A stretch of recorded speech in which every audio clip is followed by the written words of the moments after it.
ಅನೇಕ ಕಾನೂನು ಬಾಹಿರದ ಚಟುವಟಿಕೆಗಳಾಗ್ತಾ ಇದೆ ಅಂತೇಳಿ ರಿಪೋರ್ಟ್ ಆಗ್ತಾ ಇತ್ತು.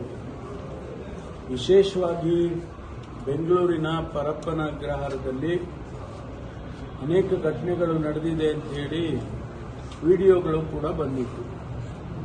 ಅಲ್ಲಿ ಡ್ರಗ್ಸ್ ಸಪ್ಲೈ ಮಾಡ್ತಾರೆ, ಅಲ್ಲಿ ಲಿಕ್ಕರ್ ಅವರೇ ಪ್ರೊಡ್ಯೂಸ್ ಮಾಡ್ತಾರೆ, ಮತ್ತು ಅಲ್ಲಿ ಬರ್ತ್ಡೇ ಮಾಡ್ತಾರೆ, ಡ್ಯಾನ್ಸ್ ಮಾಡ್ತಾರೆ, ಈ ಥರ ಎಲ್ಲ ವಿಡಿಯೋಗಳು ಹರಿದಾಡ್ತಾ ಇತ್ತು.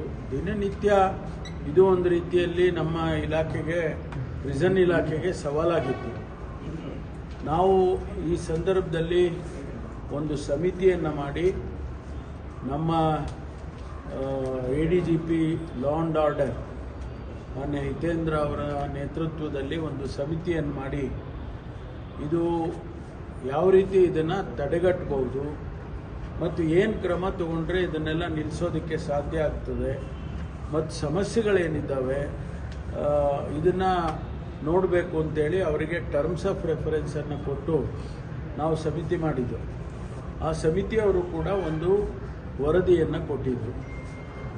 ಇದರ ಹಿಂದೆ ನಾನು ಇಲ್ಲಿ ಒಂದು ಸಭೆಯನ್ನು ತೆಗೆದುಕೊಂಡಿದ್ದೆ. ನಮ್ಮ ಹಿರಿಯ ಅಧಿಕಾರಿಗಳು ಇದೆಲ್ಲ ಈ ರೀತಿ ಆಗ್ತಾ ಇದೆ ಅನ್ನುವಾಗ ಒಂದು ಸಲಹೆ, ನಾವು ಒಂದು ಕಮಾಂಡ್ ಸೆಂಟರನ್ನು ಎಸ್ಟಾಬ್ಲಿಷ್ ಮಾಡಿ ಇಲ್ಲಿಂದನೇ ಕೂತ್ಕೊಂಡು ಪ್ರತಿಯೊಂದು ರಾಜ್ಯದ ಪ್ರೆಸೆನ್ಸನ್ನು ನೋಡೋದಕ್ಕೆ ಸಾಧ್ಯ ಆಗ್ತದೆ, ಟೆಕ್ನಾಲಜಿ ಉಪಯೋಗ ಮಾಡಿಕೊಂಡು ನಾವು ಮಾನಿಟರ್ ಮಾಡ್ಬೋದು ಅಂತ ಹೇಳಿ ಅವಾಗಲೂ ಕೂಡ ನಾವು ಚರ್ಚೆ ಮಾಡಿದ್ದೆವು.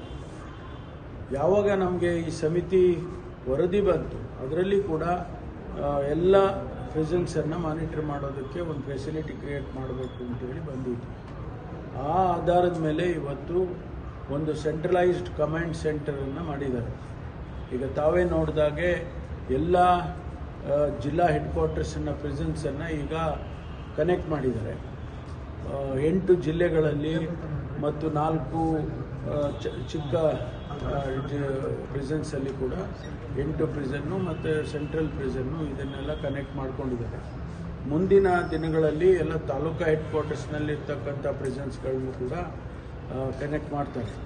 ಇದರಲ್ಲಿ ಪ್ರತಿಯೊಂದು ಸಂದರ್ಭದಲ್ಲಿ 24/7 ಇದರಲ್ಲಿ ಮಾನಿಟರ್ ಮಾಡ್ತಕ್ಕಂಥದ್ದನ್ನು ನಾವು ನೋಡ್ಬೋದು. ಅಲ್ಲಿ ಏನಾದರೂ ಕೂಡ ಅಹಿತಕರವಾದ ಘಟನೆಗಳು ನಡೆದರೆ ಮತ್ತು ವಿಸಿಟರ್ಸ್ ಬರುವಾಗ ಏನೆಲ್ಲ ವಸ್ತುಗಳನ್ನ ತೊಗೊಂಬರ್ತಾರೆ, ಆಮೇಲೆ ಈಗ ಬೇರೆ ಊಟ ಸಪ್ಲೈ ಮಾಡುವಾಗ ತರಕಾರಿಗೂ ತರುತ್ತೆ, ಬೇರೆ ಬೇರೆ ವಸ್ತುಗಳನ್ನು ಪ್ರೆಸೆನ್ಸಿಗೆ ತೊಗೊಂಡೋಗುವಾಗ ಅದನ್ನು ಚೆಕ್ ಮಾಡ್ತಾರೆ.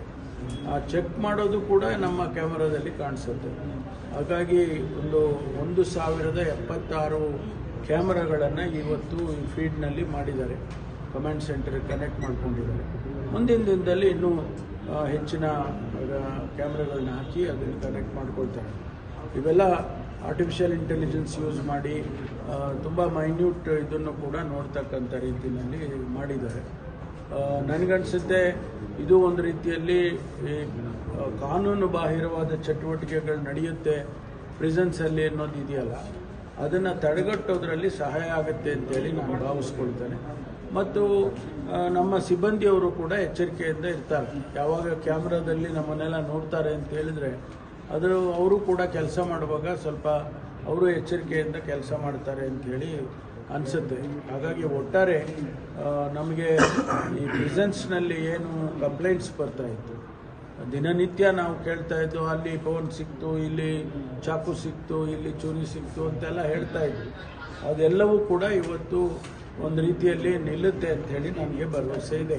ಇದು ಒಂದು ಸುಧಾರಣೆ ಕ್ರಮ ಮತ್ತು ಇದರಿಂದ ನಿಲ್ಲುತ್ತೆ ಅಂತ ಹೇಳಿ, ಯಾಕೆಂದರೆ 100% ಫುಲ್ ಪ್ರೂಫ್ ಮಾಡೋದಕ್ಕೆ ಇನ್ನೂ ಬೇರೆ ಬೇರೆ ವಿಚಾರಗಳಿದ್ದಾವೆ. ಅದನ್ನು ಕೂಡ ನಾವು ಟೆಕ್ನಾಲಜಿಯನ್ನು ಉಪಯೋಗ ಮಾಡ್ಕೊಂಡು ಮಾಡ್ತೇವೆ. ಈಗ ಇದು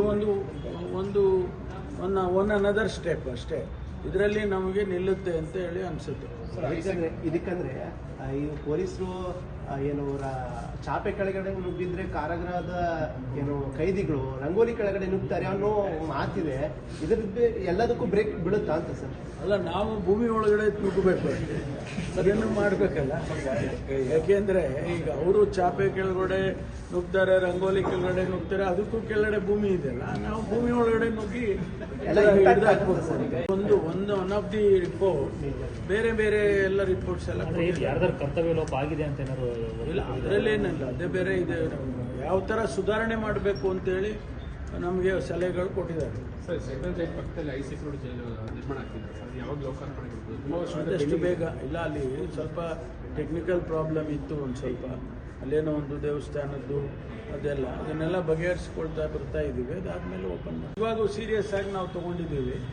ಇದನ್ನು ಇಲಾಖೆ ಇದನ್ನು ಸದುಪಯೋಗ ಪಡಿಸ್ಕೊಂಡು ಈ ಒಂದು ಘಟನೆಗಳನ್ನೆಲ್ಲ ನಿಲ್ಲಿಸೋದಕ್ಕೆ ಸಾಧ್ಯ ಆಗುತ್ತೆ ಅಂತ ಹೇಳಿ. ಏನು ಮಾಡದೆ ಹೋದರೆ ಅದಕ್ಕೂ ಕೂಡ ನಮ್ಮ ಮೇಲೆ ಆಪಾದನೆಗಳು ಬರುತ್ತೆ. ಏನು ಮಾಡ್ತಾ ಇಲ್ಲ ಇವರು ಅನ್ನೋ ಆಪಾದನೆ ಬರುತ್ತೆ. ಹೀಗಾಗಿ ಇವತ್ತು ನಮಗೆ ಟೆಕ್ನಾಲಜಿ ಉಪಯೋಗ ಮಾಡಿಕೊಂಡು ಎಷ್ಟು ಸಾಧ್ಯ ಆಗುತ್ತೋ ಅಷ್ಟು ಮ್ಯಾನ್ಯುಯಲ್ ಇನ್ವಾಲ್ವ್ಮೆಂಟನ್ನು ಕಮ್ಮಿ ಮಾಡೋದಕ್ಕೆ ಆದರೆ ಒಳ್ಳೆಯದು ಅಂತೇಳಿ.